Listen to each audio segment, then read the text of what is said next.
Greetings. Welcome back to Powered by Nyame. I'm your guide and host, Kwesi Kunadu. On this episode, our focus will be self-care. Yes, taking care of the self. Now, from the onset, let me be very clear what I mean by self-care. Yes, many of you have ideas about what it means to take care of yourself, and I'm sure that's common sense, if not commonplace. But by self-care, I mean the care of the self in three dimensions. I mean the physical, sort of material things that we do to take care of our bodies, both inside and outside. The other dimension to this is the mental or ideational part of our being, which is our mind, which is different than the brain, and we'll come to that in a moment. And third, and perhaps the most important part, is our spiritual or immaterial care. Combined, these three dimensions equal what I'm referring to as self-care. So let's jump right into it. First is the physical, sort of material things that we do to take care of our bodies, both inside and outside. So here's some things that we're going to go through that you can do on your own at home or wherever you may be without the need of a specialist. Now, there's some things, of course, that will require the help of a specialist. And as we go through this episode, those areas will become much more clearer or transparent. But suffice to say, let's start with some basics, right? So by physical self-care, we refer not simply to the regular exercise and diet and eat well and get your rest. All those are deeply important. But what I want to do is sort of add some texture and layer to those. So let's start with the physical care. This is especially for men, less for women, which is that our hygiene, making sure that our physical bodies are not only cleansed with soap and water, but is also scrubbed. Remember that our skin is actually a living organ. In fact, it's the largest organ that's a part of the body. Yes, it's the largest organ. So it's a living organism that becomes contaminated, not only with the microorganisms and all of the different kind of chemical and other pollutants in the atmosphere that our skin absorbs, but it also absorbs energies. That is cursing, negative people, their words, their thoughts.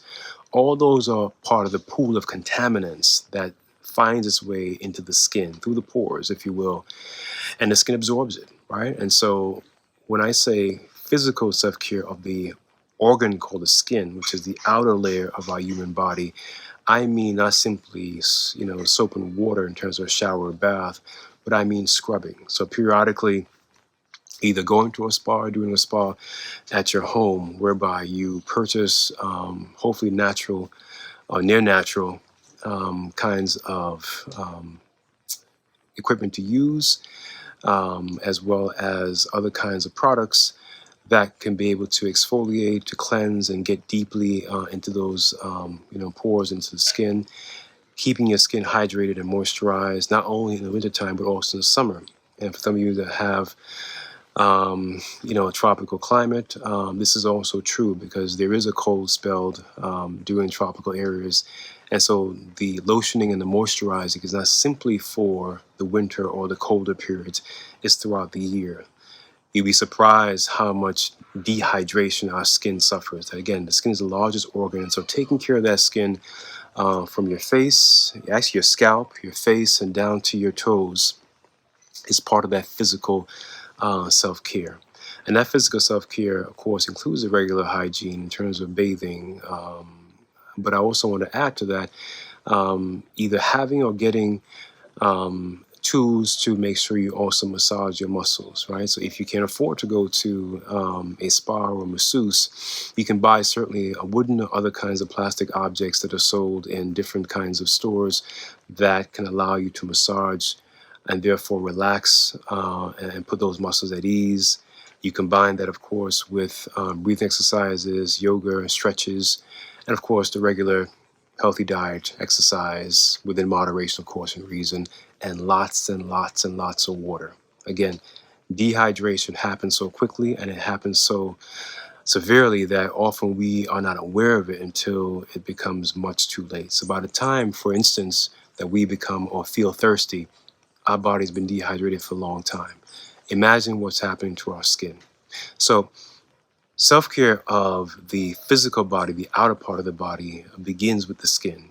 And again, particularly for men, making sure that you have natural products that you can use to cleanse your skin, to moisturize your skin, particularly your face. And so I have a beard right now. Sometimes I don't have a beard, but either case, you got to make sure you get into those pores. You got to make sure that your skin is exfoliated, your skin is cleansed, your skin is the detox comes out of them, out of those pores, and that your skin is well moisturized throughout the year. Not over moisturized, but sufficiently moisturized, whereby you don't feel an oily feel, but it's like a light film you may feel, if that much at all. And sometimes it's best just to go without any moisturizing for a little while if you have oily skin. So there's a way you can find your own balance along the way. But the key is that whichever type of skin you have, whether it's oily, sensitive, or the like, the key is to maintain a healthy physical outer regimen for your body. Now, inside the body, there's ways in which you can also take care of the self. And I'm going to use our waist as a way to read what's going on inside the body. Now, we obviously may not be able to afford or practically have scan machines, CAT scan machines, X-ray machines, and so on. So we may not know what's going on inside the body, or can take our urine and blood samples to a lab. However, what we can do is this. Watch the color of your urine. Smell your urine. Yes, right? When you use the bathroom, smell your urine. So there's an odor there that indicates that there's actually not only bacteria, but there's also a certain kind of a disease that may be there caused by either bacteria or a germ. I want to be clear here that there's a distinction between three pathogens. That is, viruses, germs, and bacteria are distinguished. They're not the same, right? So for instance, you would not take antibiotics, whether it's prescribed or it's through garlic, to kill a virus, because a virus is not a bacteria. Antibiotics are for bacteria. And so whether it may be a germ or a virus or bacteria that is the causative agent for what's going on inside the body, the color of your urine, right? Whether if it's a dark yellow, for instance, more than likely you have too much potassium in your system, and you're not getting enough water. You want your urine to be a little of a light yellow. And sometimes if you're drinking lots of water, it'll be almost clear. And so, again, tagging on to the physical outer care of hydration for the skin, the same is true for inside the body, right? Lots and lots and lots of water. And don't worry about going to the bathroom often. Your body will begin to regulate that and kind of give you a sense about how much water you can and cannot manage. And the body will be able to use that and regulate itself over a period of time. And so your urine color, your urine odor are both indicators, but also matrices for giving you signposts as to what's going on inside the body. The same is true for our feces, right? The color of it matter. If it's a dark, color, then that usually indicates that either something is going on with your bile, or it also indicates that the kind of foods you're eating. So, for example, if you were to consume charcoal, for example, some people use organic charcoal, to brush their teeth, and it's pretty good for not only cleansing the teeth, but it's also pretty good for whitening the teeth. And you, let's say you ingest some of that charcoal in your stool, in your feces, you'll see a darkening color. And so it's also depending on what kinds of food you're eating, but also it could be indication of what's going on inside in terms of your organs. And so seeing blood in your stool, right? That tells you something's going on with your kidneys, right? Which cleans your blood. And so the color of your stool, or discoloration of your stool, if you will, the shape of your stool, right? If it's a nice, consistent, size and texture, that's pretty normal. Of course, if it's diarrhea, diarrhea is liquidy and it's hot and it burns and so on, which of course is a sign of disease, of an infection of some sort, or it could be a virus that causes malaria, that gives you the kind of symptoms, or it could be another kind of cold virus. So those are all indications of it. And of course, if your feces is like little pebbles, almost like looks like goat poop, right? That tells you something else is going on in terms of how the body, that is your large and small intestines, are processing what you're putting into your body via food. And so reading the feces, the color, the shape, the texture, and even the odor. Yes, poop stinks generally, but the odors are not all the same. And you know what I mean. And same is true for your urine. So the urine and stool are really great indications of home approaches that you may then take if it's deemed to be something that is prolonged or ongoing, to your physician or to another specialist that you may consult. So those are some tips for the internal part of the body. And of course, you can't overemphasize the necessity of lots and lots of water, right? Now, ideational and mental health self-care, that has to do with curating and providing care for the mind, which is not the same as the brain. The brain is the physical organ that's inside our skull, right? That essentially has a set of chemistries that essentially produces these processes that are mental, right? So right now, the words coming from my mouth are coming from my mind, not my brain.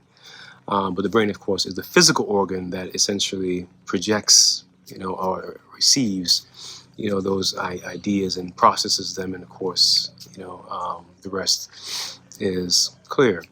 And so our mind, our mental state, is like a wet bar of soap, solid, but never fully stable. And that means it's never the same.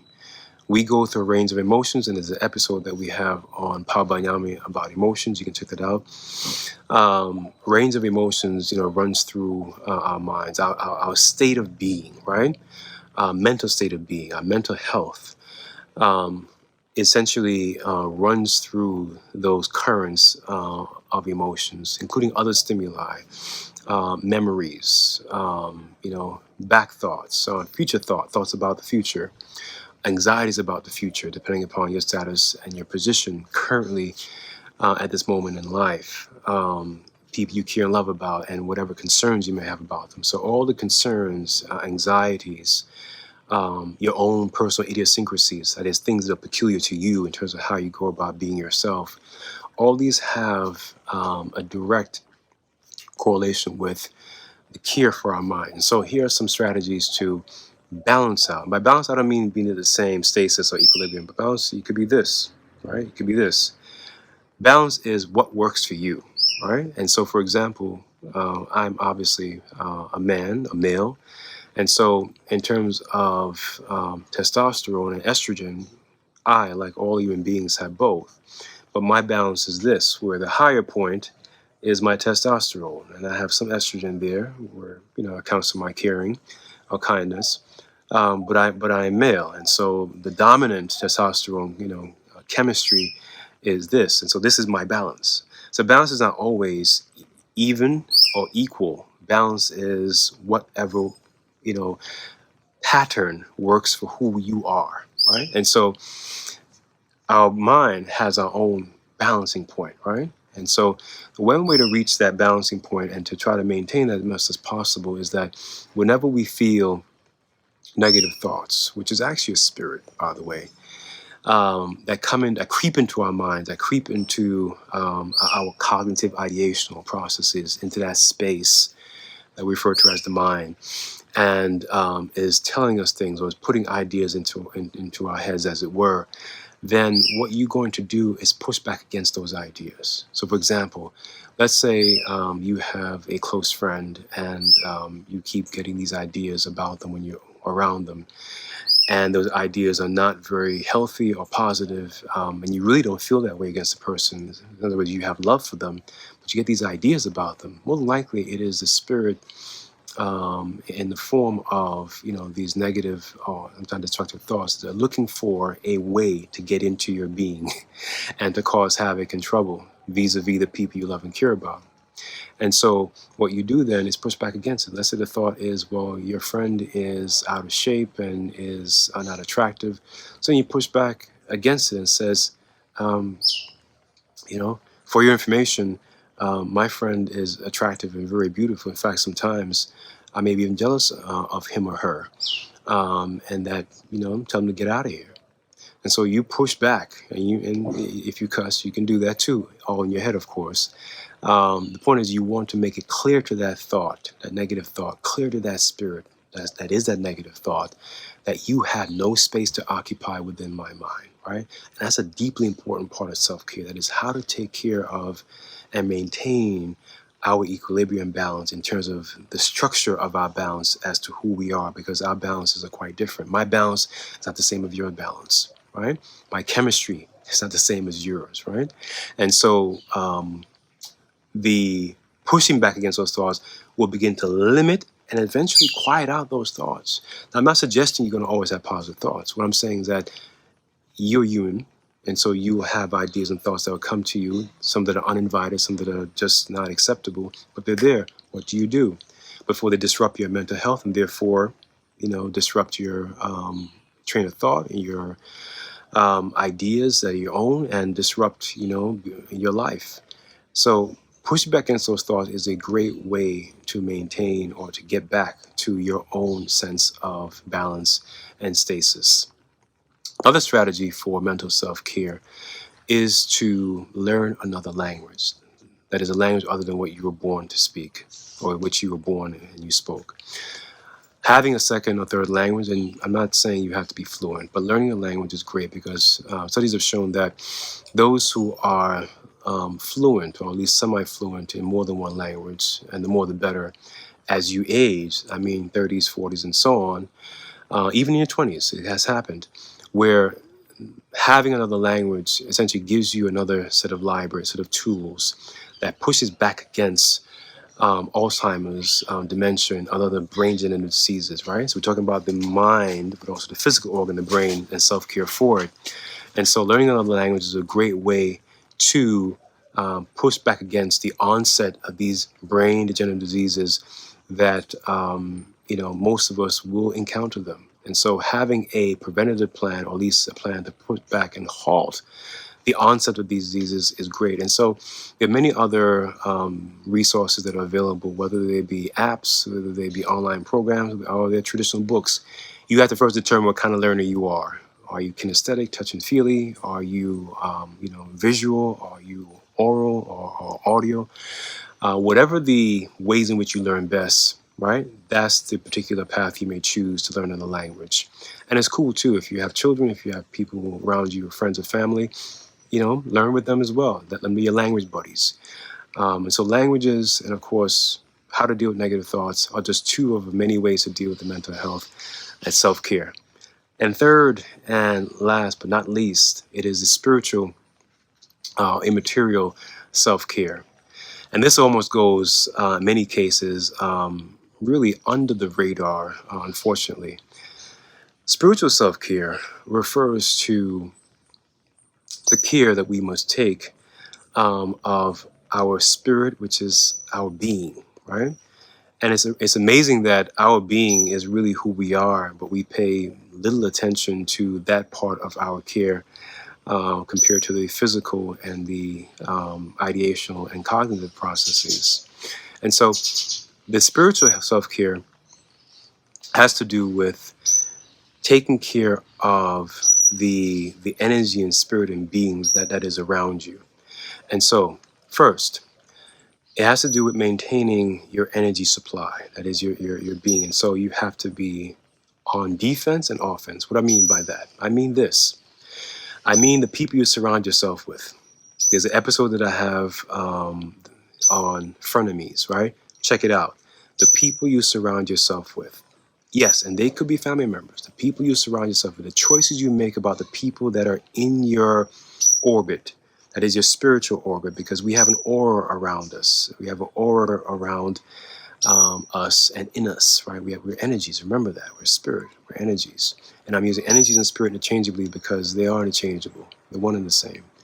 And so as spirit or energies, we are aura and have an aura around us. And so when we allow or invite people, friends or otherwise, into that space, they not only contaminate that space if they're not for contributing to it or adding to it, but they also take away from it. right? They zap, they pillage, they steal away from that. And so we have to have ways in which to recharge, right? And one of the ways to recharge that is this. Making sure you are getting enough rest. And so if you're not getting enough rest, steal some naps throughout the day, even if they happen to be quick naps.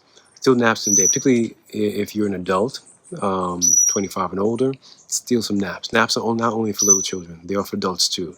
Steal some naps. Get some power naps in to get that recharge and rest, because the body repairs and recharges while we're in that REM state, while we're getting rest, not sleep. Sleep is to get us to rest. So once we get rest, our body begins to recharge and our energies, our battery begins to recharge, right?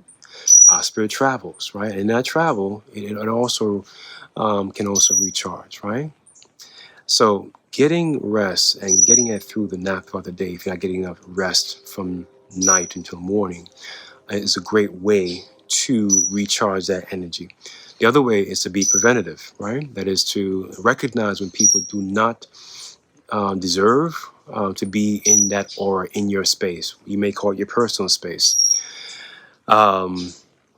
You got to make a decision to leave a place or space, or to say, well, not today, right? Because it is your energy and spirit that's being zapped and tapped in the worst way. And so you have a responsibility and a right to defend that space and to defend those energies and keep them as high as possible. Another way to recharge your energy is through the right amount of foods. Yes, this is obviously, food is physical material, but remember that food is also medicine, right? And so making sure you're eating lots of greens. I don't mean the greens behind me, but I mean eating lots of greens, kale, spinach, broccoli, lots of greens and food with color, right? Lots of greens and colors, right? Preferably organic if you can do it raw, or if you can do it semi-raw or lightly cooked if you have to. Get the most nutrients out of it. And so, for example, making sure you have a salad, not one you purchase with a whole lot of lettuce, which is just water and no nutrient. But if you can make your own, even the better. But lots of leafy greens, right? Lots of colorful fruits and veggies that are combined appropriately. And there are a lot of charts online that shows you how to combine your foods, meaning the carbs and the veggies and the starches and the proteins, what combinations work best. But coloring your food and having lots of greens is a great way to get to recharge, that energy, right? Recharging that battery cell that is your spirit.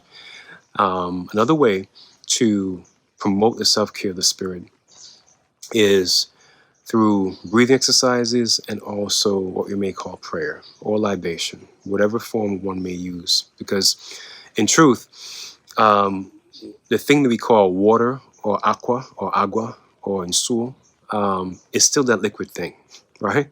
So in a sense, it doesn't really matter what we may name it. The thing is the thing. And so the key here is that you're making sure that you are recharging and caring for and nurturing, that spirit through what we may call prayer, or through libation, or through other forms of engaging with and meditating with the forces of nature in the universe, and of course, which you are a part of as well, right? And of course, there are other things you can do to recharge that as well. And so, for example, you may pour libation or pray daily, in the evening and in the morning. You can also pray in your head. You can also do libation in your head. It doesn't have to be with water or liquid all the time. So there's many ways to do this while you're on the move, while you're moving throughout your day, while you're taking care of responsibilities. If you have children, taking care of them. If you have elders and families you're taking care of. All the things can be done at the same time without interruption, but you will see the benefits from doing so. And those kinds of attention to the care of your spirit, right? The right kinds of colorful green leafy foods, getting rest through regular sleep and or naps throughout the day, making sure you engage in some form of prayer, libation, meditation, so on. Keeping your space guarded and protected against the energies of people that have no place within your particular personal spiritual aura and space. And also forces that are out there, and they're always out there, right? So making sure you stand guard against those things. As soon as you feel something is off, right? Again, you may have a negative thought that come to you to hurt yourself or hurt someone, or to say something mean or nasty. It's a spirit, right? That is trying to get into your system, trying to get into your being, trying to get into your spirit or your energy force, right? Push back against it. Fight back in your mind. Fight back against it, right? As if you're cussing somebody out, right? Let them know that that force or those energies have no place within your being or next to it. And so I will slow down and pause there in terms of the spiritual side. Of course, we have more videos that kind of deal with libation that you can check out on Powered by Nyame. Now, to recap, by self-care, I mean attention to and care for the physical material part of our being, both the outer part of our bodies, particularly our skin, and the inner part of our body, our organs and all the other vital part of our being, physical being. The other part of self-care is ideational or cognitive health, that our mental health, right? And finally, if not the most important, is our immaterial and spiritual health. Because remember, we are energy, we are spirit, simply, trapped for now within a human body, having a human experience. For Powered by Nyame, I've been your guide and host, Kwesi Kunadu. Thank you for joining us. Please put your comments and questions or ideas in the comment section below. Love to hear from you. Until next time, stay well.